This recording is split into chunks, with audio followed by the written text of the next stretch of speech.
in the library, and welcome to April's Intellectual Salon. We're continuing our salon on the topic of home. We can work on this.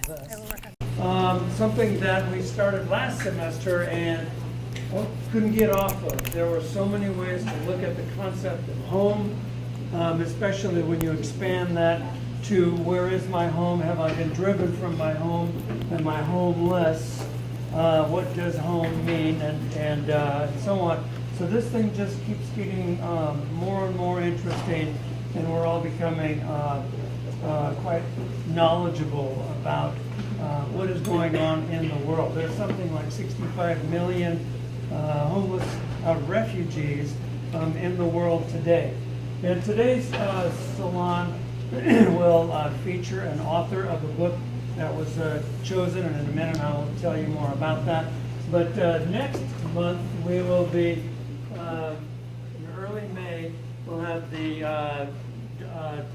director of Placer County's Health and Human Services talking about homelessness in Placer County. And of course they work with adjacent counties, and there are literally thousands and thousands of homeless people. So the questions that we would ask in an intellectual salon would be, why are people homeless? What are the services and availabilities and so on?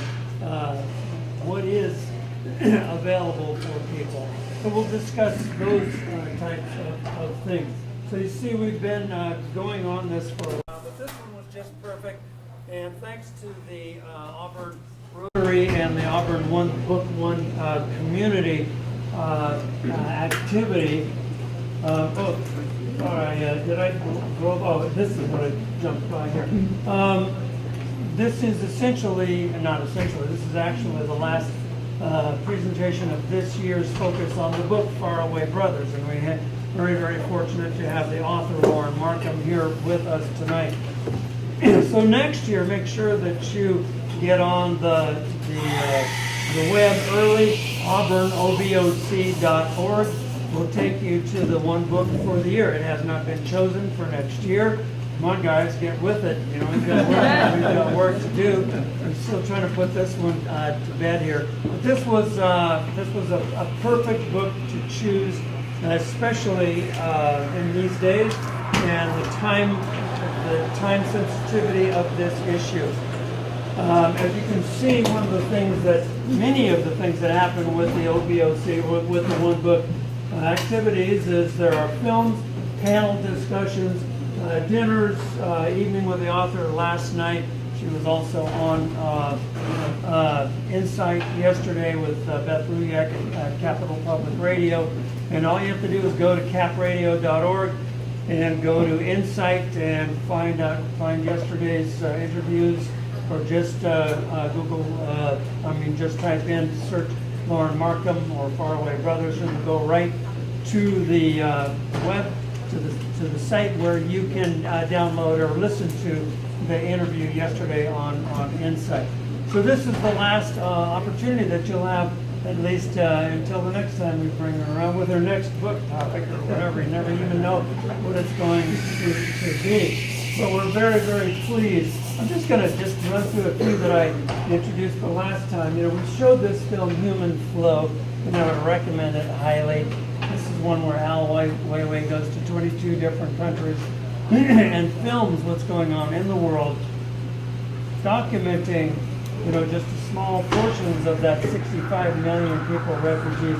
And if you just think about where people are trying to get away from or to, it's mesmerizing. We're, of course, going to focus in the Central American region today, and you can see the different pathways that people are trying to get from Central America in both directions, and head into somewhere where life might be tenable for them. And our author will talk about why people are leaving home. But this is certainly the way most of the migrants and refugees are making their way to our borders today. It is dangerous, it is awful, it is terrorizing, it is long, it's almost unspeakable. And so we'll talk a little bit about their place. As she will also discuss, our Central American immigrant population has been growing significantly, and there's a reason for that.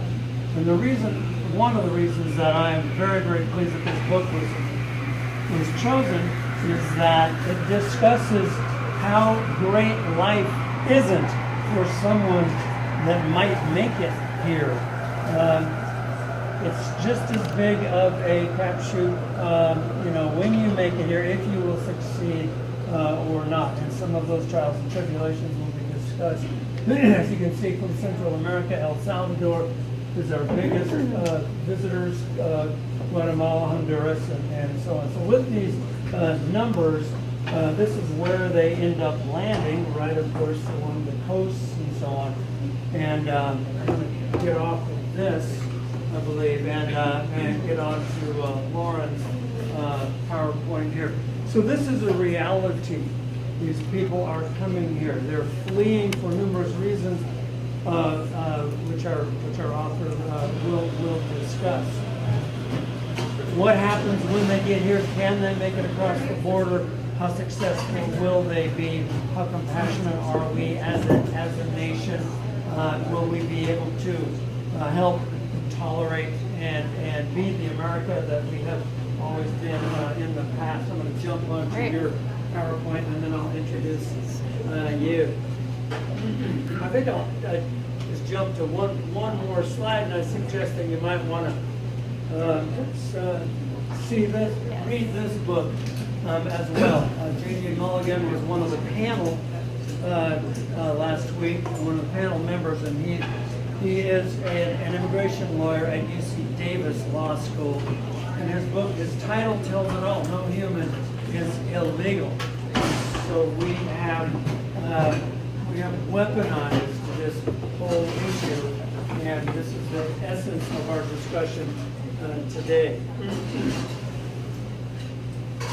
So it is my great pleasure to introduce the author of Faraway Brothers, the book that was chosen. Lauren, come on up here. This is Lauren Markham, who works in the Bay Area, works in part with, I'll let you tell the details of the high school that you're with and that you're associated with, and some of the students that are there, how you got to meet them. So she's going to do a little thumbnail for some of you who may not have read the book or finished the book or whatever. She's certainly going to entice you to finish the book or read the book, and that's for sure. She's just been so marvelous for us. She's been so helpful and so agreeable to work with us in so many different ways. And it is a real pleasure to bring her here and introduce her to you, the author of Faraway, the Faraway Brothers, Lauren Markham. You can advance and retreat. Thank you so much. Thank you so much. So do I have to turn this screen? Nope, you're on. I'm on? I'm on? All right. Yep. Okay.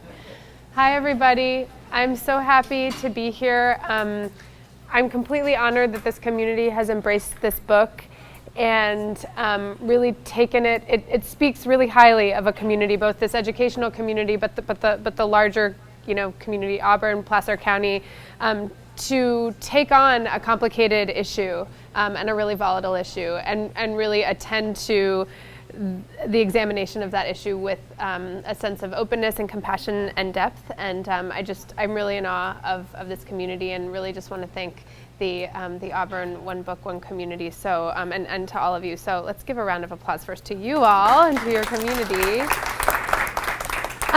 So I'm going to do a little bit. I want to leave a lot of time for questions and discussion, but I did want to give a little bit of a primer. For some folks who've read the book, this might just kind of be reminders. For other folks who haven't read the book, and it is totally okay if you haven't read the book, this is maybe a little bit more of like an introduction. So I just kind of want us to, I want this presentation to kind of guide our discussion a little bit and kind of remind us, drop us into some of the human narratives, and also drop us into some of the numbers and the kind of essential questions of the immigration debate at the moment.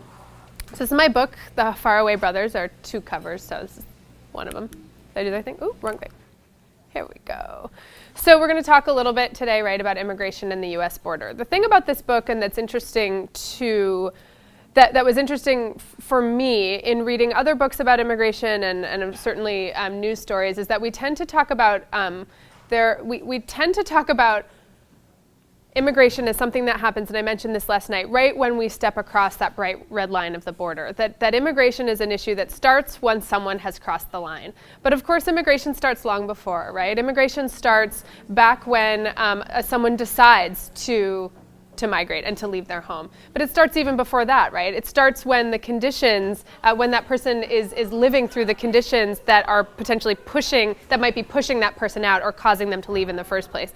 And then it starts even before that, right? Because it might start 10 years before, 30 years before, when the socio-political dynamics or certain political decisions that were made created the conditions that caused that person to begin to start to think about leaving, right? So I sort of felt like, and it was a big task to take on, but I felt like I wanted this book to both show the spectrum of the daily life of someone once they've kind of starting the process of settling into life in the United States, but also long before they were even born. What were the socio-political dynamics that ultimately played out upon their lives and kind of pushed them out of their homes?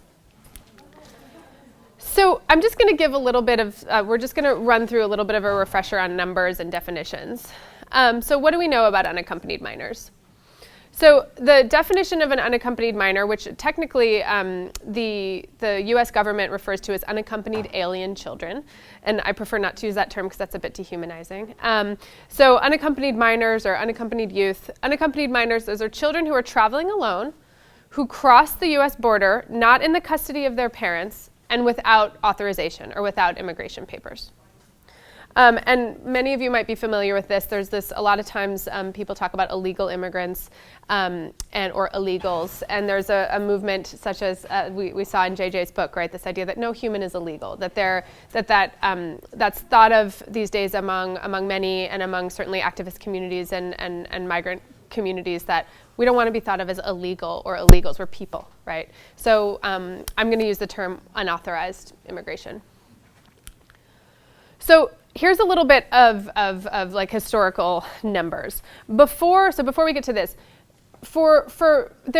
starting in, I don't want to get too far in the weeds, but starting in the 90s and early 2000s, there was a seminal court case called the Flores case, which, among many other things, and it's been in the news a lot recently, President Trump tweeted, well, anyway, I won't get into what President Trump tweeted. He confused the Flores case, right? Court cases are normally named after the people who are, right, the defendants. He thought Flores was a judge. So anyway, incorrect. Not a judge. It was a young woman from Southern California. So the Flores case, among many different things, was a seminal case that first and foremost separated the detention of young people and adults. So before the Flores case, and again, there are lots of aspects of the Flores case that I won't get into, but one of the things that happened is that there was a delineation and sort of saying, okay, wait a second. Young people, kids, especially kids who are not with their parents, should not be put into adult detention facilities. These are kids, they're vulnerable kids, and they need special detention facilities, and there needs to be a particular, we need to be treating those young people according to the rights of the child and according to the best interest of the child, right? So many would argue, and I am one of those people, that detaining children under any circumstance is not the best interest of the child, but this case at least separated so that these young people weren't in these mega jails along with adults. So prior to 2000, these are federal fiscal years. Prior to 2011, or prior to fiscal year 2012, there was an average of somewhere between 6,000 to 8,000 unaccompanied minors every year who crossed the border, were apprehended by border officials, by Border Patrol, and then turned over to the custody of the federal government. There's an office in the federal government called the Office of Refugee Resettlement under the Department of Health and Human Services that is in charge of the housing and detention of these young people. And the idea there was the same body of government, Department of Homeland Security is the same body of government that's detaining these young people and trying to deport them, the people in charge of their care should actually be from a different body of government. So those were separated. I promise it's not going to be all this wonky. I'm just trying to give you the basics. So prior to fiscal year 2012, there was an average of between 6,000 and 8,000 a year that came across, were apprehended, and then were deemed to be unaccompanied minors and turned over into the custody of the U.S. government. And turned over to the custody of the Office of Refugee Resettlement. It's a little bit tricky because there's an agreement with both Canada and Mexico that because we have contiguous borders with those countries, a Mexican child could come over unaccompanied and could be summarily returned without going through this detention process. They can just be returned kind of right away. If they meet certain qualifications or criteria, they can stay and be put into detention. So this isn't necessarily the number of apprehensions, but the number of people turned over to the Office of Refugee Resettlement. So again, there was a pretty steady average, right, in the 90s and up until about 2011, 6,000 to 8,000 a year. Then all of a sudden, what happens in 2012? It almost doubles. 2013 almost doubles again. 2014 almost doubles again. This is where many of us will remember that summer. It was like all over the news. The kids are coming, they're flooding across the border. The US government doesn't have the capacity to house or kind of litigate these cases. What are we going to do? People on the left are saying, this is horrible, this is a humanitarian crisis. People on the right are saying, right, like, we gotta shut down our borders, there's an invasion. That's 2014. You see what happens in 2015 where it drops down. And then 2016, 59,000, 2017, which is worth noting, that's after the election, right? 2017, it drops a little bit, and then, I already had that information.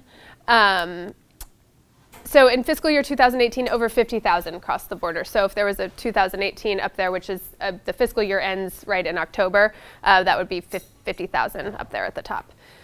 So the numbers over the last few years have gone like this, but considering what that annual average used to be, we're still at historic proportions of young people traveling alone without papers or parents. And anytime, to me, that's the movie Human Flow does this fabulously for anyone who's seen it.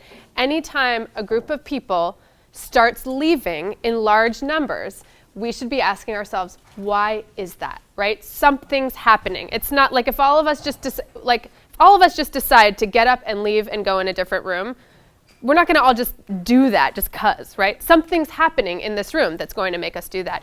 And we need to be asking those questions more and more and more. Why is that? And especially when tens of thousands of young people the majority of these kids are from 3 different countries, Honduras, El Salvador, and Guatemala. We need to be saying, why are all of these kids leaving home on this incredibly perilous journey alone? And that's part, at least, of the project of my book.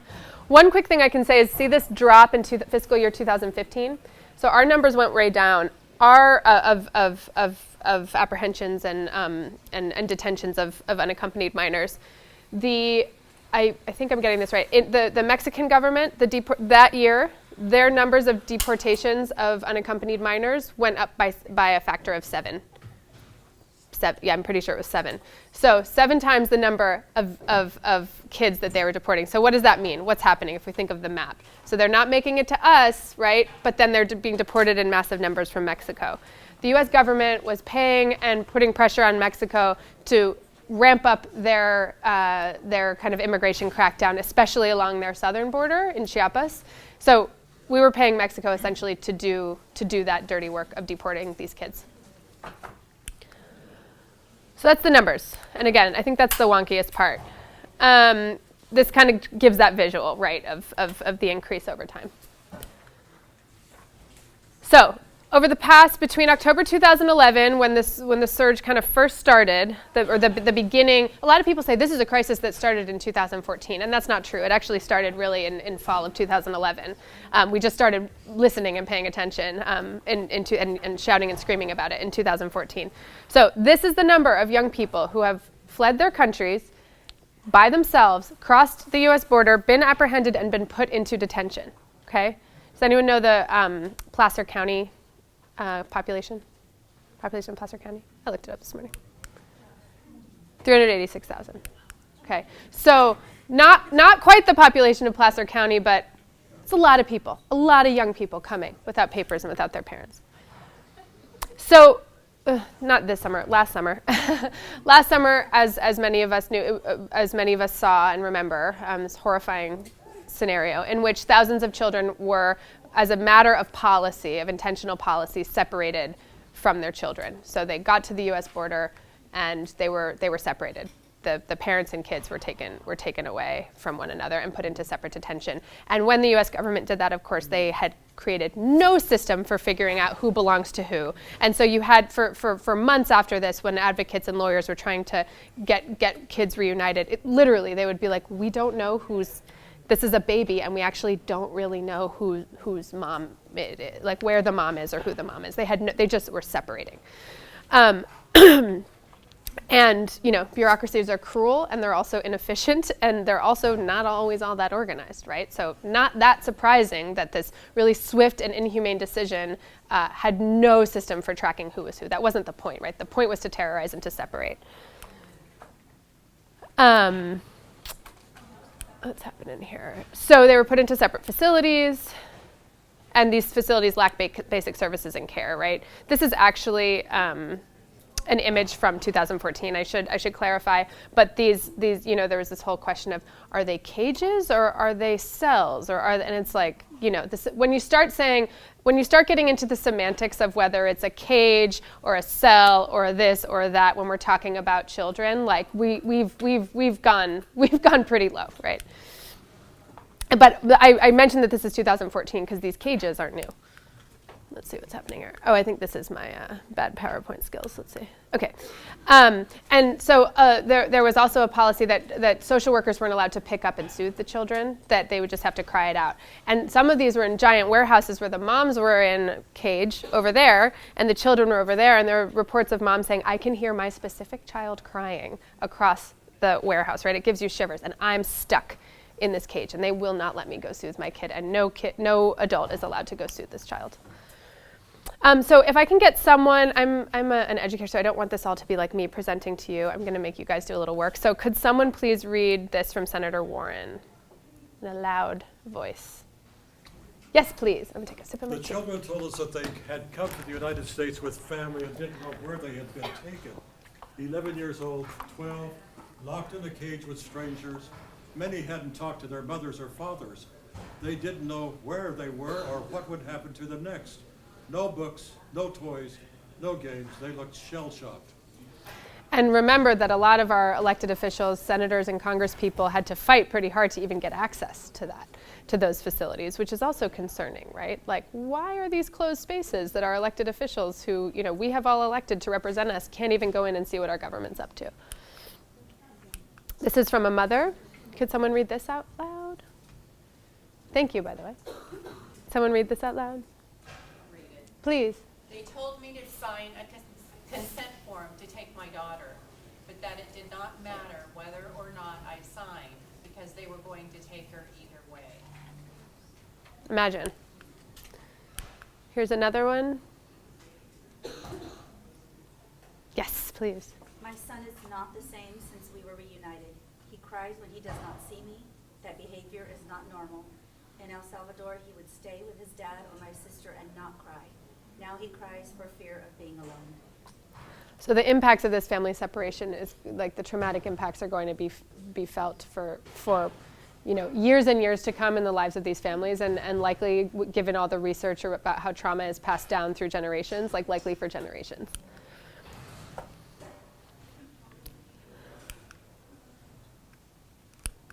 So I'm going to just show some pictures that span from 2012 to today of just the immigration crisis, and we can when I say immigration crisis, I'm not so much talking about there's a crisis and we need to figure out what to do with our borders. I'm talking about the humanitarian crisis that is in part a result of pretty horrific circumstances on the ground and in the daily lives of people living in Central America and frankly all over the world. But there's also the humanitarian crisis of our own making, right? We are creating humanitarian crises here in this country. But so I'm just gonna kind of have us take in these images and yeah, we're just gonna kind of take them in.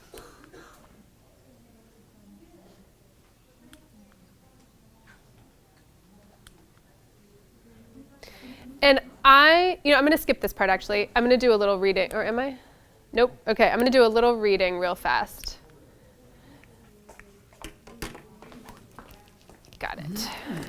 So this, my book follows the story of identical twins, but there are these the identical twins who were born in the wake of the war in El Salvador, in kind of this moment of optimism, and then came of age in tandem with the rise of the gangs. And so that it's really about their story, their family story. But in between every chapter about them, there's an interstitial or short little in between chapter that has to do with that takes place on some kind of node or fulcrum of violence or some place along the migrant trail. So I'm going to read one that's an early one called The Flood, or a section from that. It's January 2011, and Osmin, a teenager living in Santa Ana, El Salvador, walks with a limp. They shot him in the leg, his younger sister explains, they being shorthand for the gangs. Their mother sells tortillas in the market, where they are everywhere. Crowded markets are excellent for running goods back and forth, for collecting rent, for recruitment, for generally keeping an eye on things. Santa Ana's main market abuts the bus terminal, and Santa Ana itself, El Salvador's second largest city, is a key point on the way north to Guatemala, a strategic transit zone through which to run drugs and people. Osmin's leg has mostly healed, and his step will balance out. Whatever got him shot seems to be worked out, for now.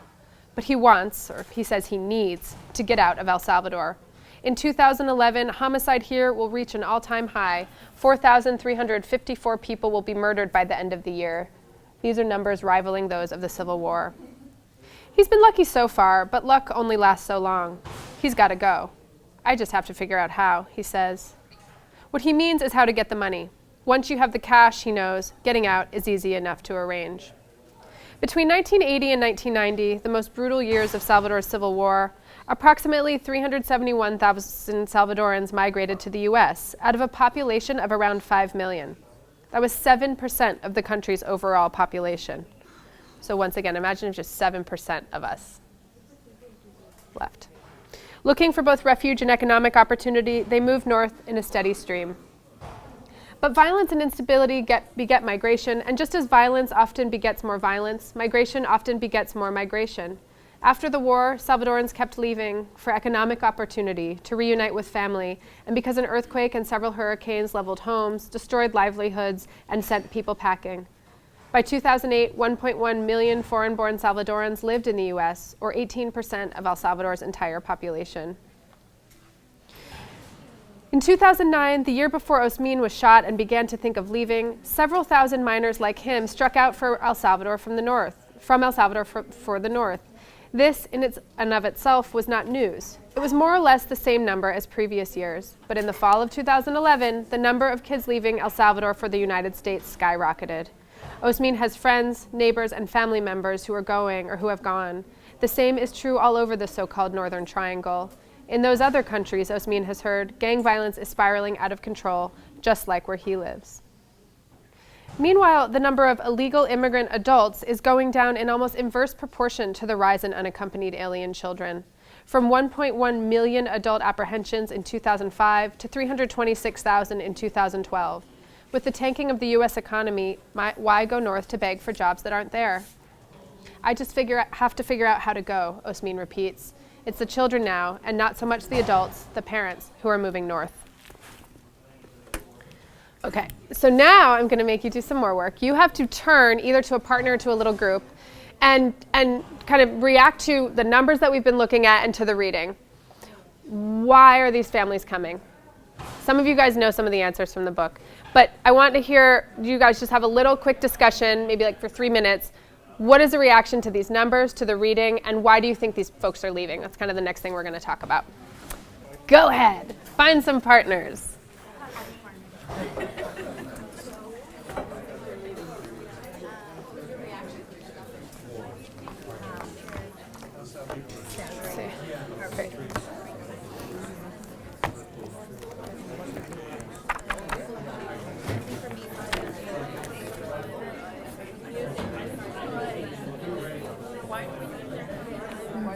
Yeah, it's just like trying to imagine being out there. Oh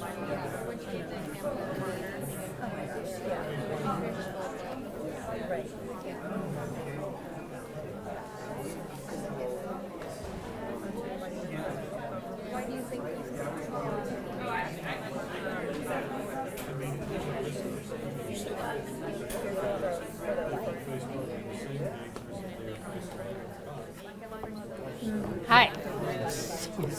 What? There's some noise. Oh, it The doesn't bother wind me is at all. blowing. Oh my gosh, you know I work at a school. I can tune out all sorts of noise. Your tea was right there. Did you get Yes, the I'm gift? getting it. It's so great. I'm just, of course. I have one of these for you too.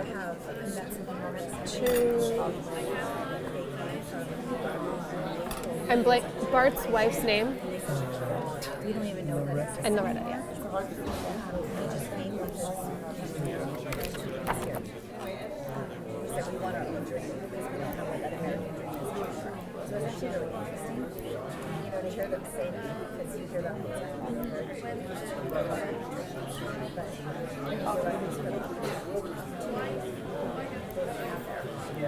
This is the kind of noise I like to hear. What's that? This is the kind of noise I like to hear. I know, people talking. Exactly. Let's see. Okay. So about 30 more seconds.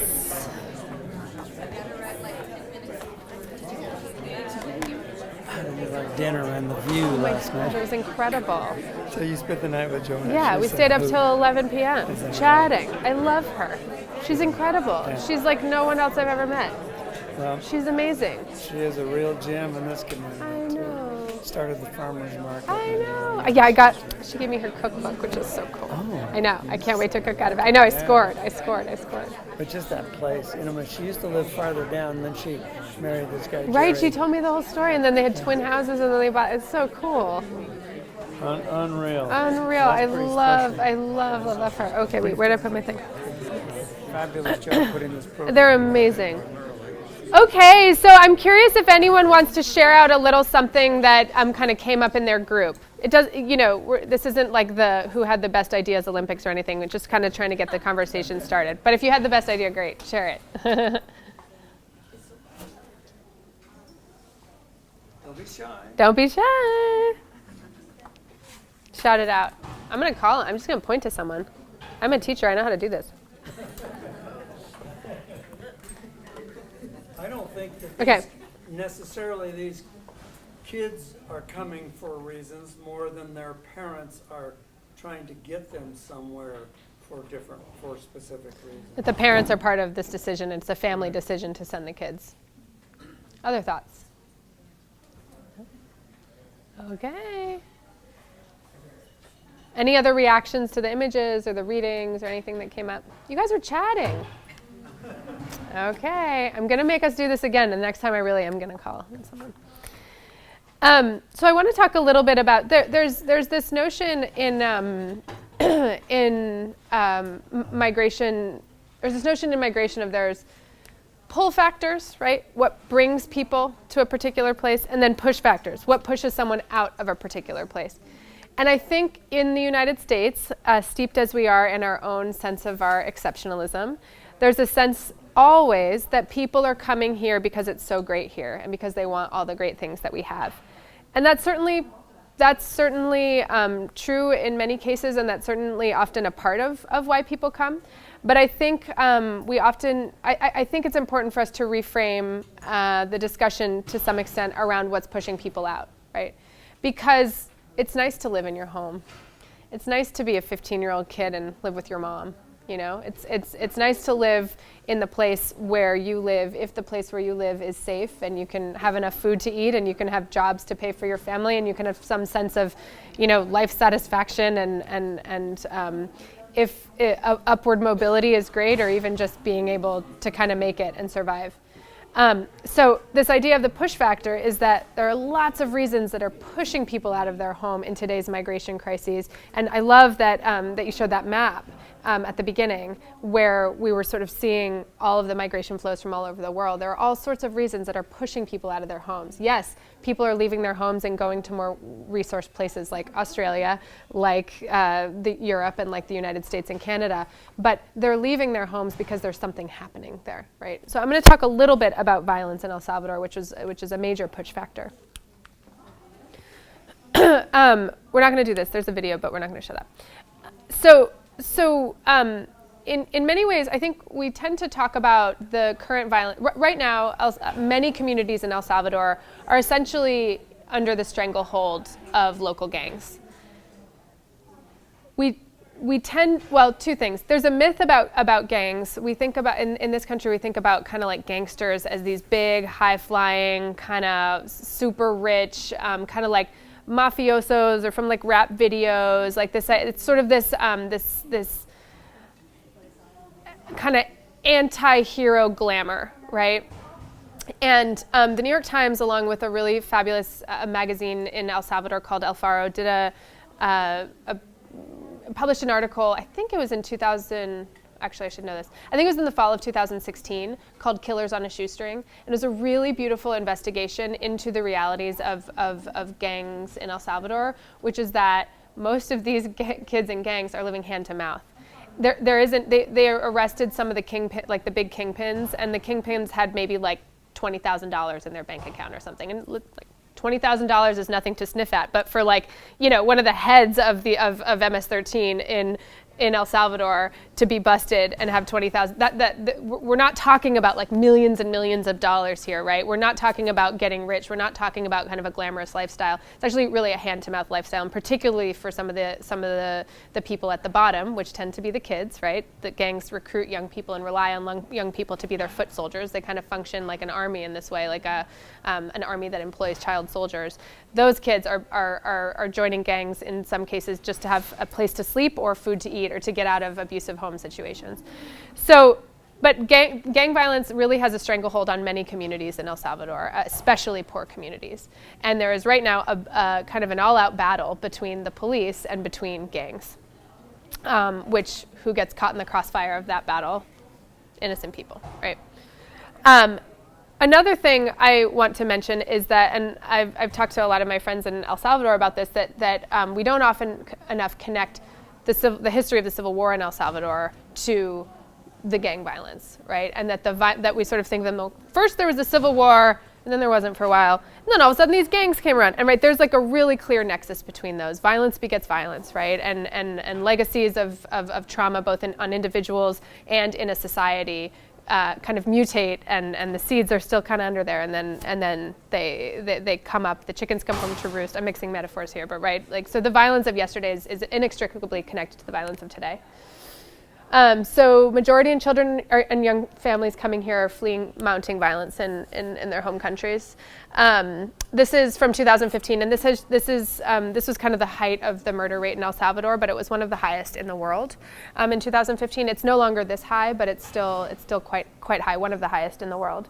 I also put this here because I think I do this whole other presentation that I opted not to do today about media representation, but I think it's this complicated thing, right, where we need to hold at the same time that, so I'm bringing this up because of this Hell Salvador kind of quippy title.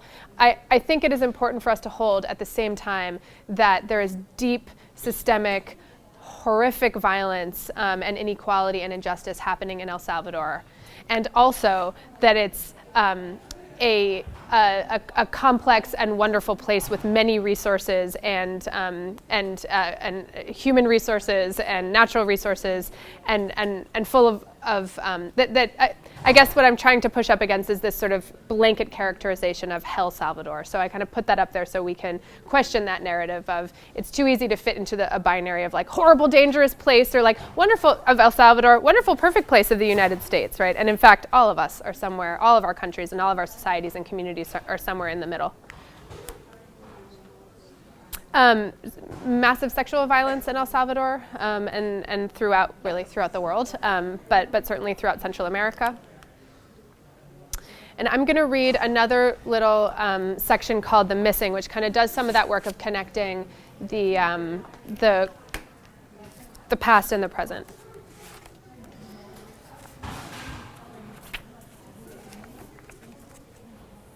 Enter the examination, and I should say, sorry, this takes place in a morgue, so if you need to step out or that's not something you want to hear about, I totally understand. Enter the examination room in San Salvador's Instituto de Medicina Legal, where a masked doctor cuts into a new corpse. The ammonia fumes will burn your eyes. After determining the cause of death, the doctor will slide the body back into the freezer until someone comes to identify the remains.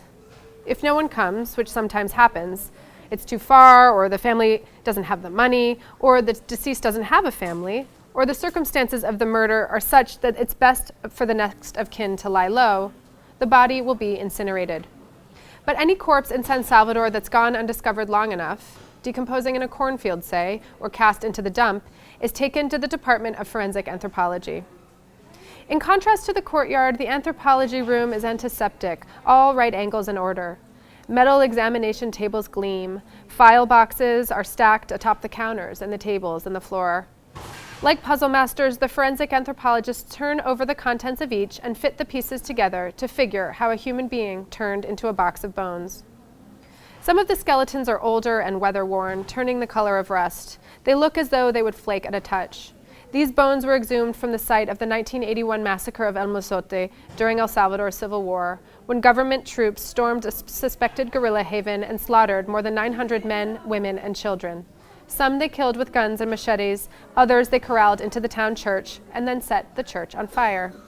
This skeleton here, laid out on the butcher paper and strewn with bits of the El Mozote soil and mixed with the dust of his own bones, was a man in his 30s, one anthropologist estimated, a farmer most likely.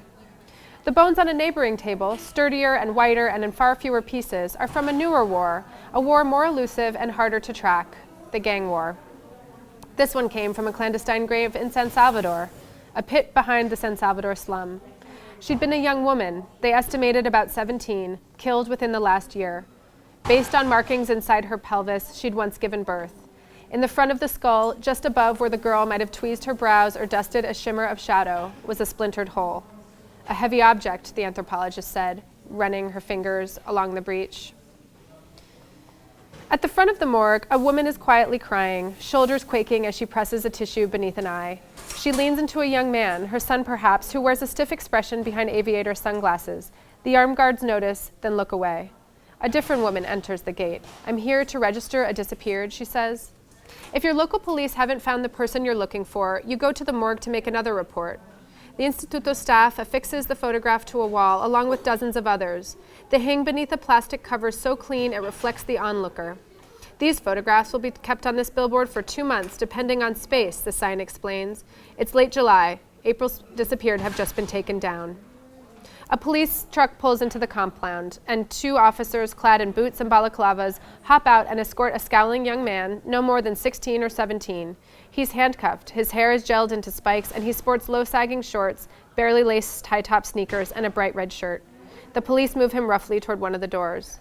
"A gangster," someone says after he passes. They get a psychological evaluation here, explains a guard, before going to jail. The courts are so backed up that this young man could be in jail for weeks, months, even years before a trial, and thus he too becomes one of San Salvador's missing.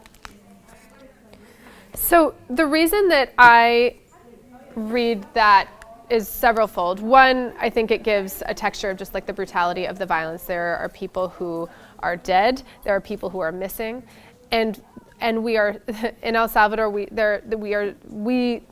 People in El Salvador, but also the international community, are still exhuming the graves from this horrific massacre in the 80s. Right, we're still exhuming and making sense of, and kind of seeking accountability for that horrific massacre, while also the dead are piling up today. Right, so I think, and I should say that the trial of El Mozote is actually going on at the moment. So, you know, sometimes for these human rights atrocities, which, by the way, were funded and supported by the U.S. government, it takes years, decades and decades to kind of find some accountability. But the dead, it was so striking to me, right? The dead of yesterday, of the 80s, were positioned, it like couldn't be a more perfect metaphor, right? Or a perfect symbol of the violence of yesterday being connected to the violence of today, with these 2 bodies kind of side by side on these examination tables.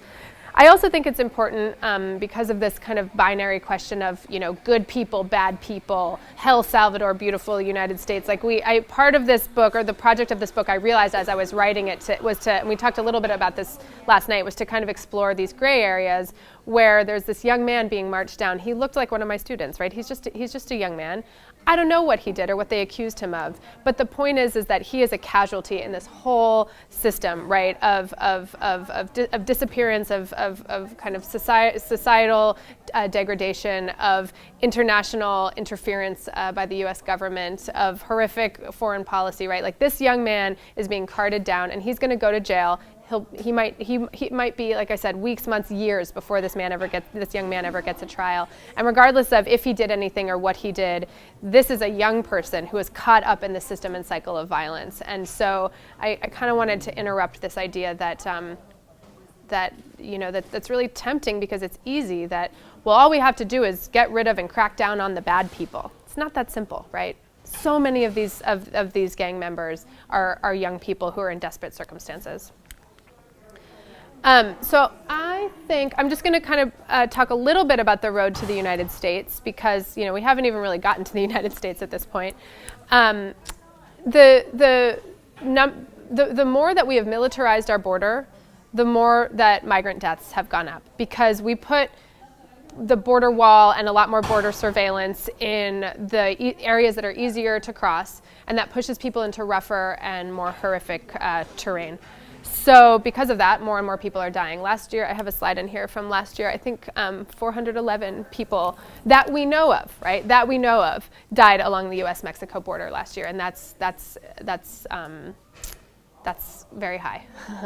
That's much higher than it used to be. And again, those are the deaths that we know. So this is the kind of terrain that are, and you can see those see the tracks that they're kind of like stripes. And do you guys anyone know what those are? So those are tracks that the Border Patrol set. So you kind of like run a track. I think they're called tracks. You run a track through. What does that allow you to see? Footprints, right? So that's our surveillance mechanism.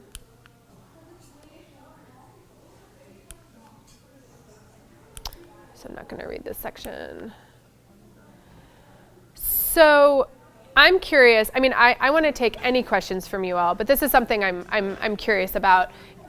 Your thoughts on what might change the current circumstances of migration and violence, both in El Salvador and in Central America, along the route north in the United States, and what are our responsibilities as citizens or residents of this country?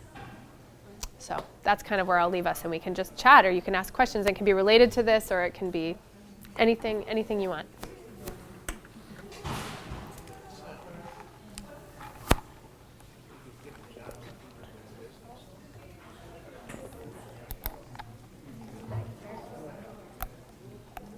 Oh yeah, sorry, I messed up. We're gonna have a whole group chat now. I was gonna put you guys back together, but we're gonna do it all together now because of time. Although if you want to whisper to your neighbor, that's great. Yes, Bart. I've asked myself a lot Yeah. since I was introduced to your book. Last March, I spent a few weeks in Costa Rica. And there are a lot of Americans who live in Costa Rica, and Costa Rica is not a wealthy country. Right. But tourism is huge there. Yes. And I thought, why is Costa Rica apparently so together? Yep. When one of the things we did was go to the border with Nicaragua. And so it made me think about the Sandinistas and the whole history of this U.S. involvement there. And it's just very, very interesting that Yes. you have a country like Costa Rica. So close. So close, and so different.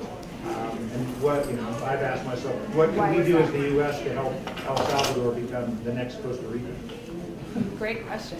That's such an interesting question, and I would say another question is why does Nicaragua? Because Costa Rica is not a wealthy country, but comparatively in the Central American region it is, and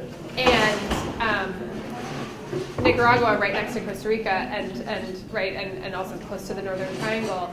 One of the poorest countries in Central America, but does not have the gang problem. The gang problem didn't emerge there. And for a long time, I mean, there are questions about that, but for a long time people were saying, oh, well, partially it's the Sandinistas, it's that they have a more functioning, sort of more socialist-oriented government where there are a lot more social programs. Of course, that's all fallen apart, and there are hundreds of thousands of people fleeing Nicaragua right now. Yes? Oh, I'm actually from Costa Rica. Oh, yes, please, tell us. Great. Thank goodness. In Costa Rica, well, it's like a really small country. It's like Massachusetts in here, or even smaller. And lately we were having, always we always have like Nicaraguans coming to the country. It's a huge population, huge. But now, so like 1 year behind, there were like some African Americans from coming to Colombia, and they go to go to the United States, but they get stuck in Costa Rica because the Nicaraguan government doesn't let them through. So they were stuck over there, like I think it was like for months, 4 or 5 months, and well, until the United States went and yeah. But like my thing is that we're not the wealthiest country in the world, but there's like for some reason there are a lot of North Americans coming to live in Costa Rica, which they open like hotels and everything, which that actually helps the people in Costa Rica to have jobs, because over there to find a job is like really hard right now. I have the husband of one of my cousins. He's a professional and everything. He even has a master's and ended up like a year without a job because he couldn't find it. So right. Yeah. Thank you for that. And yeah. And Nicaraguans is like Mexicans in here. Right. Yeah. There's it's sort of like to call someone like a Nica is like a slur, kind of, right? Yes. Yeah. We have the. Yeah. There's tension there, and now hundreds of thousands of Nicaraguans are going, in waves to Costa Rica. Yeah, and because also African Americans and Colombians. Yeah, Africans, not African Americans, Africans. Africans. Yeah, That's what I meant. Yes, sorry. I know. No, I just wanted to clarify. I know you know. Africans. So there's this whole migration route from Africa and Asia where people come, and I did a story on this for the New Republic that I can share and send out, but they come to Brazil and then travel overland from Brazil up through South America, through Central America, and to the United States. And tens of thousands of people are doing that every year. Yeah, and actually Costa Rica, we are 5 million people in total. And then the recent one that was in 2015, it says 5 million of Costa Rica, 1 million Nicaraguans, and 12,000 Colombians, and 2,000 Africans. And so this is like another example of people go, there's this idea that Central Americans are just coming to the United States. Well, actually, they're going to Panama, they're going to Costa Rica, they're going to Mexico. So they're going to more stable and better resourced countries. They a lot of people say, well, why are they coming here? Why don't they well, they are going to other places too. But your point is really connected to this issue of economy and tourism, right? Part of like the strength, as if I understand it correctly, of Costa Rica is this really strong tourist economy. That offers jobs and boosts the economy. And it's funny that you mentioned that because, Fox News did this thing that they were sort of, Gavin Newsom is right now in El Salvador. Is he still there today? El Salvador, yeah. See, there's like today, so I can't remember when he's coming back, but he's been there. He's either there. Yes? Visit prompts Newsom to push tourism in El Salvador. This is it. Exactly, that's what I was just going to say. Okay, so the president-elect, yes, today's paper, the Sacramento Bee. Oh, yes, we can share. Okay, so see, you are. So and I have friends who actually work in tourism at the beaches and stuff. El Salvador has beautiful beaches, really great surfing, and my friends who work in tourism kind of hate this El Salvador idea, right? They're like, there are lots of great things here. It's a beautiful place. Like, you're not just going to come here and be shot by a gang member. It's a complicated place, right? And frankly, outsiders are much safer in El Salvador than people living in these impoverished communities.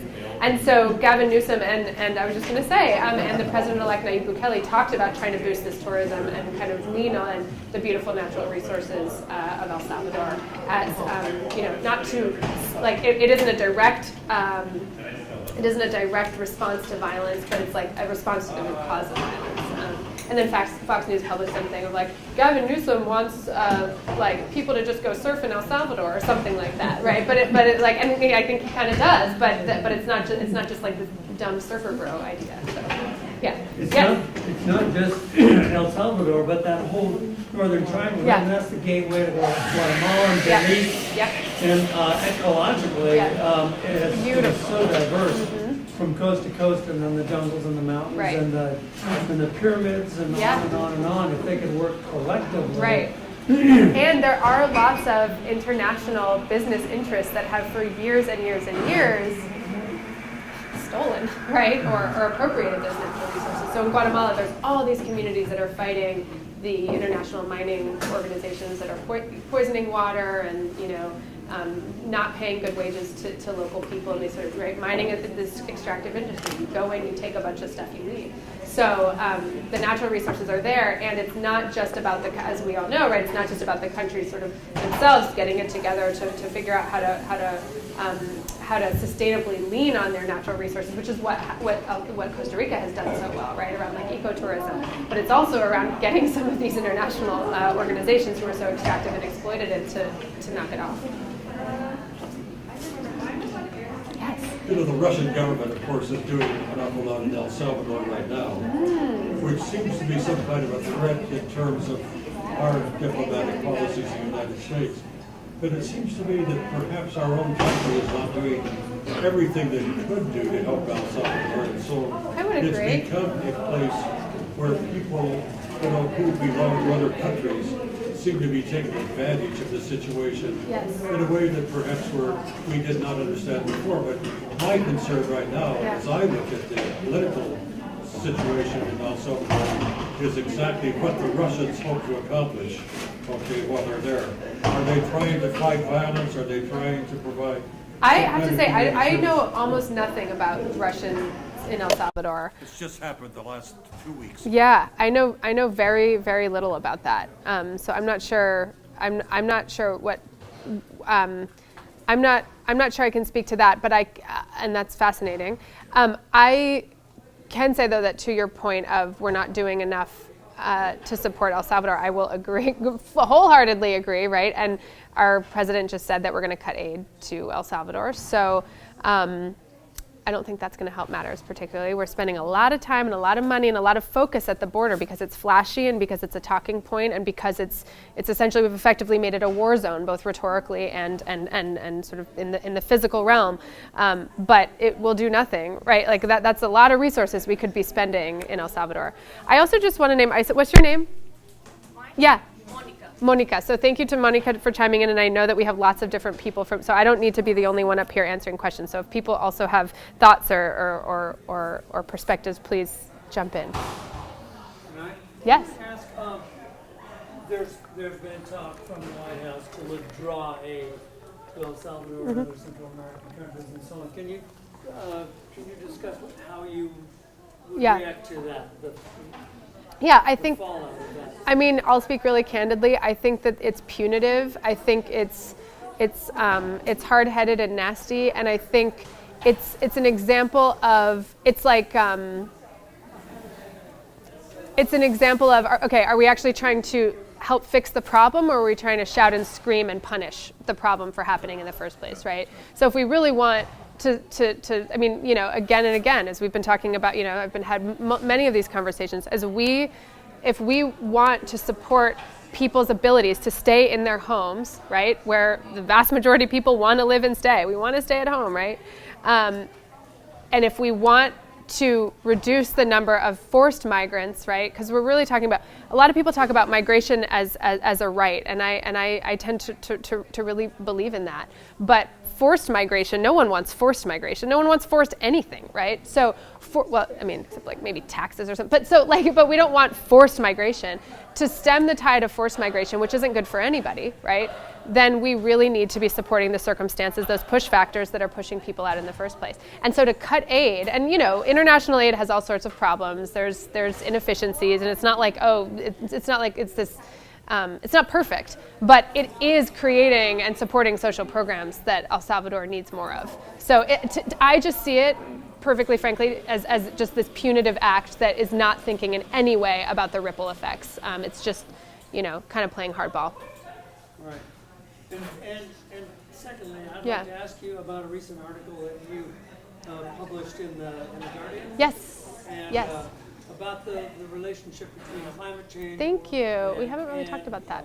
Migration, the push of migration. Thank you for bringing that up. Yeah, we haven't talked about that much. I think that climate change is a massive push factor of migration and of forced migration around the world. And thinking again of that map, that fabulous map, I think was it from the IOM If we're looking at where people are coming from, they're coming from the global south, which is unduly impacted by climate change. So if you look in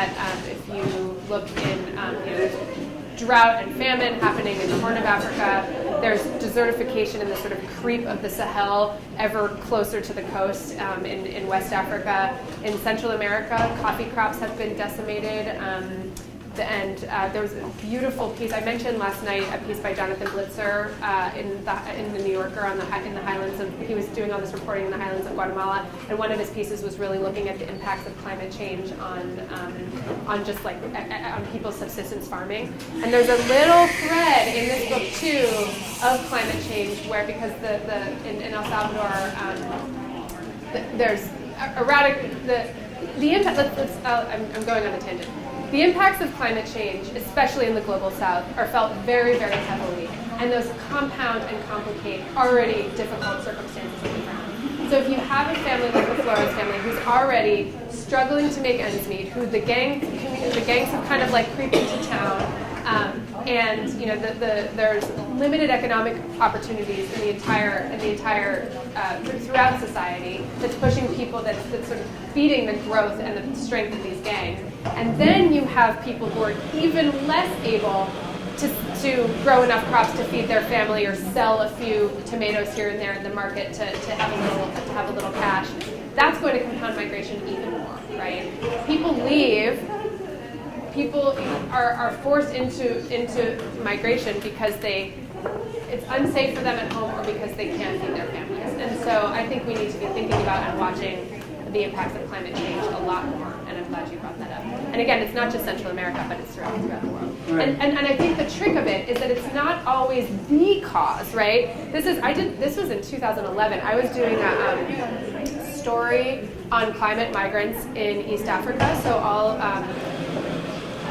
these people who were leaving southern Ethiopia and coming into Kenya. They were mostly agrarian farmer communities, and I was talking to all these really sweet men, probably in their like 30s and 40s, who'd been farming, mostly 40s actually, who had families, who'd been farming their whole lives, and they were living in Kenya because they could no longer really work it out farming anymore. And I was like, well, tell me about that. Tell me what's wrong. And they're like, it used to be we knew when the rain fell, so it wasn't just an issue of there wasn't enough rain. Rainfall had decreased. But worse than that, and we know this here in California, a big farming state, that it's not just about how much rainfall it is, but it's when the rain comes and the reliability and predictability. If there's no rain when you first plant, that's not good because the seeds won't grow, right? But then if it's harvest time and there's a huge sudden powerful rainstorm, your crop's ruined. And that they were saying that was happening again and again. And I said to them, so, tell me, what do you think about climate change? Like, what do you think about that? And they sort of looked at me blankly, and I had a translator, and I was like, well, so climate change, I explained some rudimentary idea, like climate change is this idea that because there's so much pollution in the air, right, our climate is changing, and it's kind of out of whack, and it's changing historic weather patterns, so we can't rely on that anymore. And they said, yeah, maybe that's happening where you live, but where we live, the air is really clean. It's really beautiful. It's, like maybe climate change is happening where you live, but we don't think that's the problem where we live because we don't burn a lot of gas. Our air is really clean. And that was so touching and poignant to me, this idea that they're like, that they hadn't really heard of climate change, right? They're living in a really rural area. And this idea that like, that's probably not it because we aren't contributing to the problem. So therefore our air, right? And the problem with air is, it's not just like this is my air and that's your air and that's your air. So I think that it's often we don't talk enough about climate change as a complicating factor of migration, and a lot of times people aren't even naming that that's a problem or that that's part of the problem because they're not necessarily even aware of what that is and how that's playing out in their worlds and in their circumstances.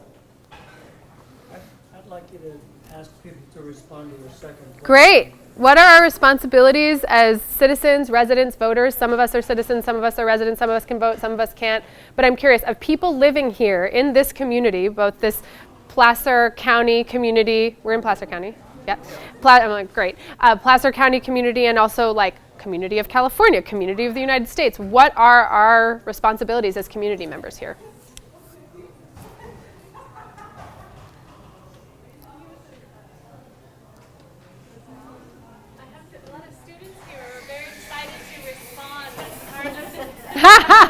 Professor's like, yeah. I had some experience working with those people, with those children. I was working for Young Center. For? Young Center in Texas. And going from that point of the question, I would like more like the answer to the question of how can we, for example, not judge, but make some reflection about the responsibility for the parents, because you don't have nothing in the country, of course, and you don't know what you have here, but you have some responsibility for the children. So is it like going from the natural process of dying because you are not providing your children something, like to force something happen to those children? And I know it is for many reasons. I am also an immigrant, but how can we maybe reflect about that point when we have really clear the meaning of archetype? Archetype. Yeah. And we know what a mother or what parents mean.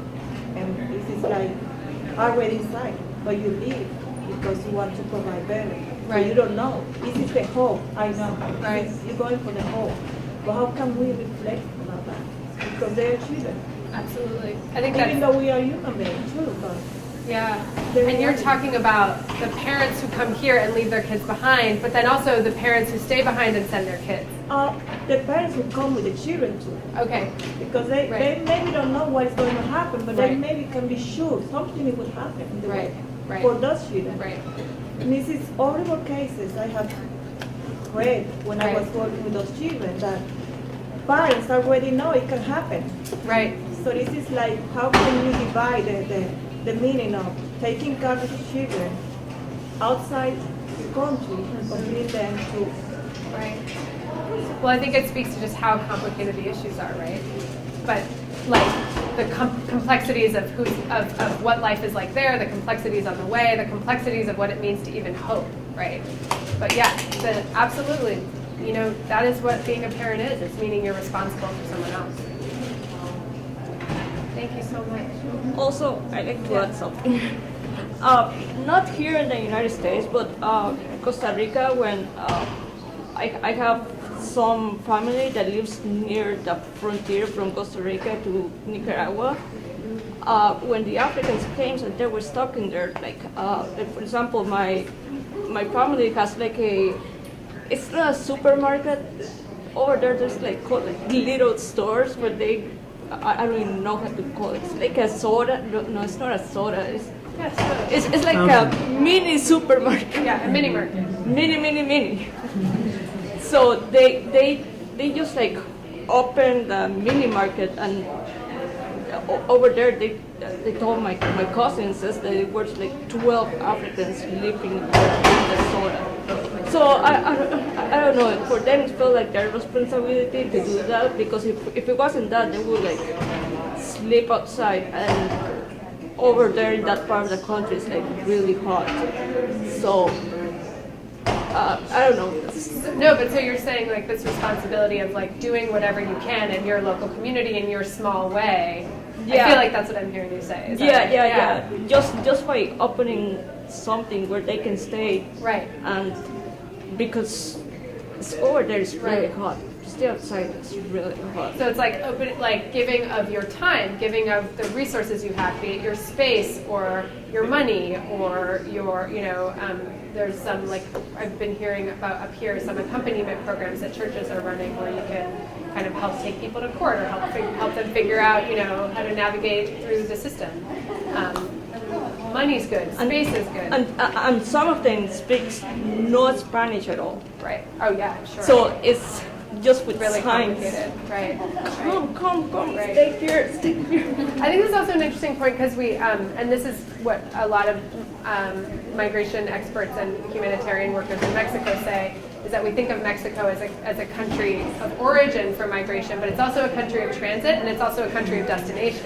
So like Costa Rica being this destination and this country of transit, as the complexities of migration, right? That many places are places where people leave from, people pass through, and people come to. Yeah. Also, like answer, like for example, your question. I think having more this kind of debate. And I'm international student from Brazil, so we have in Brazil now this huge problem with the people from Venezuela. So I think we are not in a different planet. So we have to have more reflection like this because it's a complex. This problem is not going to be so soon. Totally. So I think we have to reflect and think what we can like as individuals do. Yeah. It's like probably many of us we can do just a little. Some people they can do much more. Right. And then become more like more kind to each other because if you have the ability to do something like even financially or not, just giving your time, trying to help these people even from distance. And then it's so hard to think about this. It's very complex. So complicated. And then I think because we are in this environment, college environment, so for us, like is a part of the process to think about this. But some people they are in this bubble. They don't want to think about this. And where they've already decided how they feel. Yeah, so they are Which not. is a safe way to live, right? They are I not- know how I feel. I'm not going to change. Yeah. And your point about Venezuela brings up something that I think is everything you're saying is important. And I also think so because of what's happening in Venezuela right now. There's massive outmigrations of people. Many of them are going to Brazil, but we live in a globalized world, right? So what happens here kind of has it's not even a ripple effect. It's almost like a response over here that doesn't even appear to be connected. So there's Venezuela and Brazil. Right now there are thousands of Cubans leaving Cuba and traveling up through Mexico trying to get to the United States because where has Cuba traditionally gotten their oil from? Venezuela, right? And so now there's an oil problem. So I was just talking to a photographer friend, a Salvadoran photographer friend who's in Chiapas right now telling me about a huge number of Africans traveling through and a huge number of Cubans who are like concerned about the resource shortage there. So it's like what's happening in Venezuela is happening in Cuba, happening in Mexico, and it's happening here, right? We're all tied together. And we are in a globalized world and a globalized economy, so we don't get to at once be in a globalized economy and then sort of decide that we're isolationists, right? Like that we are connected. We don't live on different planets, as you said. It's one planet. I'm not sure time-wise. Yes, okay. Lauren, could you spend just a couple of minutes Yeah. to tell everybody your life story, and then I have a specific question. How did you become bilingual, or are you bilingual? I mean, I speak very decent Spanish. I can communicate completely whatever in Spanish, and I make tons of grammatical mistakes that I probably don't even know I'm making, or I just don't even worry about. So yes. How did you acquire your language? So between high school, I went to a college where they had a February admissions program, so I could take that like the first semester off, and that sounded awesome to me because I got to have some time to do some fun stuff. So I did a few things. I worked. My family was living in I grew up in California, but then my family moved to Massachusetts, to the East Coast during high school, and then I worked. I had jobs there during the summer, and then I went to Guatemala for 2 months, where I took Guatemala for a month and a half, and then Costa Rica for a month, and took Spanish classes. And it was a great thing where you could do one, and you still can. It's a great program where you live with a family and do one-on-one tutoring. I had spoken and learned French growing up in school, and had taken French and actually 1 year of Italian in high school, and middle school. So it was actually quite easy to learn Spanish because I already had, the Romance languages are all similar structures. I wasn't bilingual though. I took some more courses in Spanish. I would travel before even I wrote this book. I went to El Salvador every year and worked in a camp there.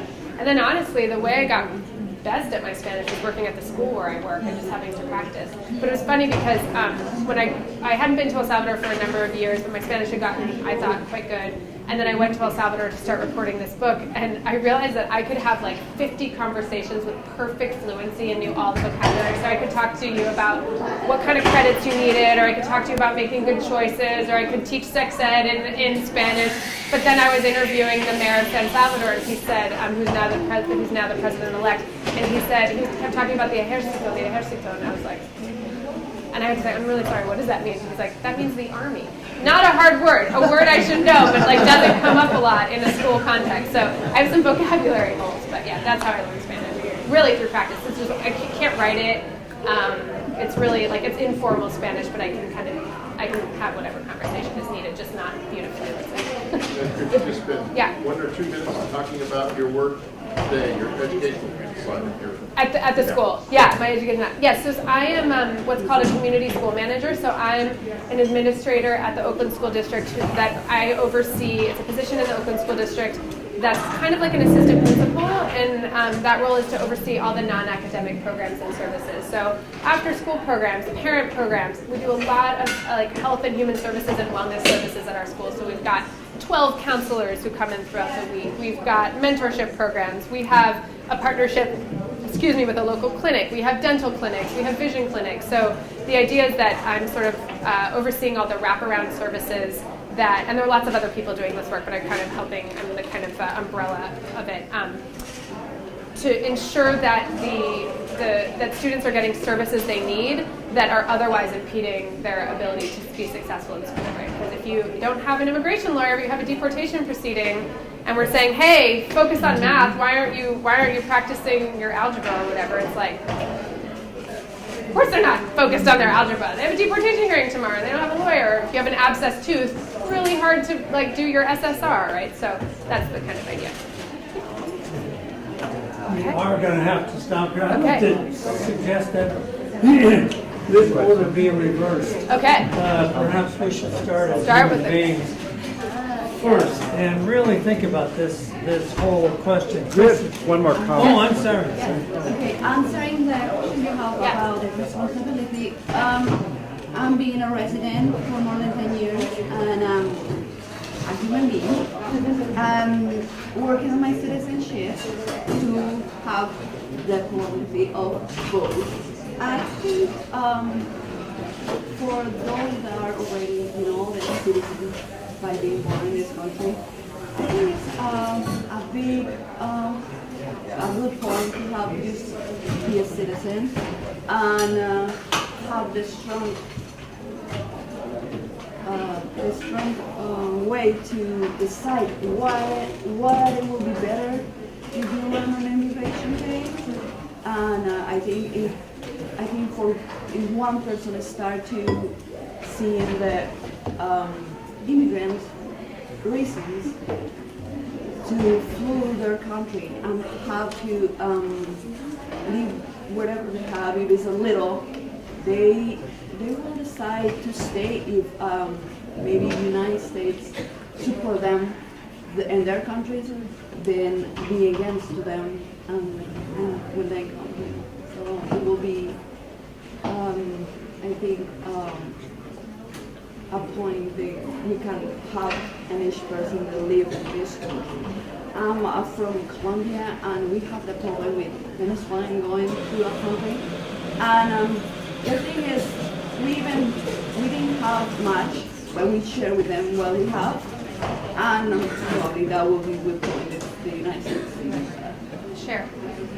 Thank you for that. I think that's a perfect note to end on. I appreciate it. Or perfect note for me to end on. I would like to thank you very, very much for coming in. And I did want to say, I think we should start at this end and go the other direction, because when we really realize that these are other human beings that we're dealing with here, then we can go back to thinking about learning more and voting and so on. As you know, around the world, there are a lot of bullyism is arise. We have our own Bolsonaro and Brazil now, Maduro, etc. We've got to vote, and we've got to get these people out so that we can reestablish some humanitarianism in the world. And I keep thinking about Costa Rica, and the reason that so many Canadians and Americans and so on have another place down there is because it's enjoyable, it's safe, they enjoy the people, they enjoy the interaction and so on. And it has been made that way. And I'm not sure that we can do it without exploiting, but if we could, we might have an option there. But special thanks to Lauren for spending one more day here. Oh, happy to be here. And her marvelous with her book and so many other things. And if you want to come and talk with her or Yes. get your book signed Yes. or whatever, thank you so much for coming. I apologize for the noise today. The wind is blowing those doors. But thank you. Thank you, Earth everyone. citizens.